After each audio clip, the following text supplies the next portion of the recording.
Rosie, I'm going to make some polenta chips for you. I love polenta. It's one of the things that I grew up eating. My grandfather comes from the north of Italy, and Nonno, he would actually make polenta in the house. We call it Nonno's cake because he would actually make it, because it takes a little bit of strength to keep stirring it around. But I love it. But I'm going to show you a way of doing polenta that I call soft polenta.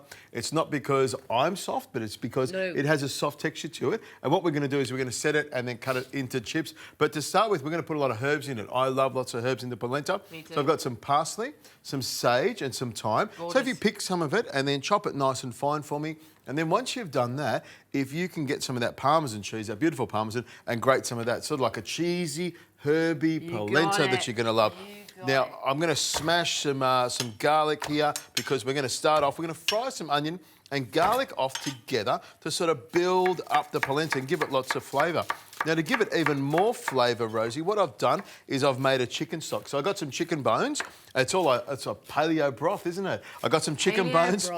Some onion, some garlic, some celery, and I just simmered them away gently for about 2 hours. Now, what I've got is some lightly salted butter here.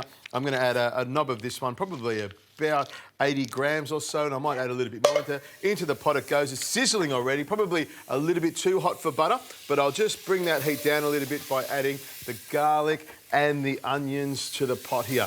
And what I want to do is actually just sweat them off nicely, just with a spoon, stir that around, melt that butter into it, and you can see the butter's starting to melt and those onions are becoming translucent. Seems like people are either they like polenta or they don't. It's not really something that people are on the fence with. They're like, no or yes. And polenta is so good for you. I know you've told me many times that I should be eating more polenta. It's basically cornmeal, dried. It's the same as having popcorn. It's just in a different form, isn't it? That's it. We've got some nice fibre in there. But you're right. Like, I just went to Italy and it is on every single menu and it's done in so many different ways. Exactly. Polenta is not boring, I tell you. At this stage, I'll add a little bit more salt in there to make it flavoursome. I'll just grab this stock. Now, I've got a measured amount of stock to polenta.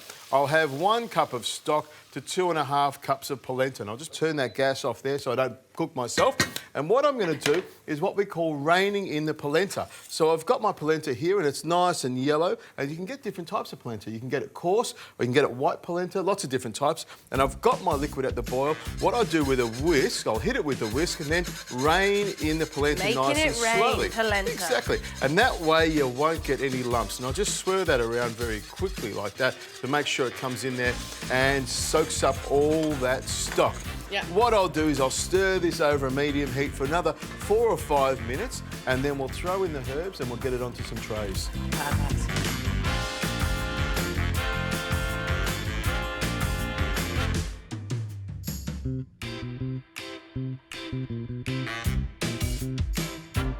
You can see I've lined the trays with cling film. Now, I was going to do this in 2 trays, Rosie, but I think I'll make one big chunky one, so I'll get it all out there like that. Now, what I'm going to do, Rosie, is pop this into the fridge. It takes a good couple of hours to cool down and it will firm up beautifully. And then what I'll do is I'll cut it up into chip sizes. I'll get some oil on, and then we'll be able to fry these and have some delicious polenta chips. Can't wait.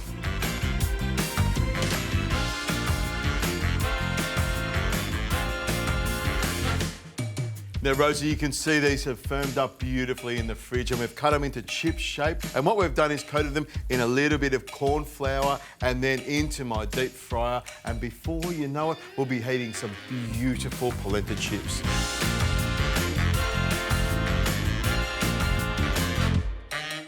Plenty of salt on the outside there. The salt soaks into the outside and makes it even more flavoursome and delicious. A little bit of cayenne pepper on the top there as well. This is our seasoning salt and some smoked paprika to give it a bit of a bit of kick like that. Now we need some dipping sauce for it as well. So I've got some sriracha chili, a nice little squirt of that. I'll pass it over to you.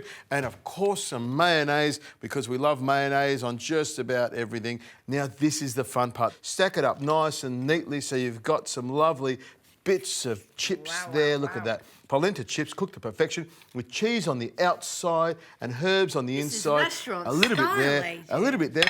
This would be something you'd find in a great bar. You know, if you went to a classy joint and you wanted something to eat, you'd just order some polenta chips and out they would come like this. We just grab the chip like this, dip it into your mayo, dip it into your sauce there, your sriracha. It's hot. It's hot. It's flavoursome, but the inside there is so soft and moist, and the outside's got that layer on the outside that makes it crunchy. I love polenta. I really, really do. You've done a great job there. And you know what? I'm just going to teach you a few rules. We're allowed to double dip here, as you can see. Straight in there, straight in there. Double dipping Too is... many manners for that. I'm not doing it. Double dipping's okay in my book.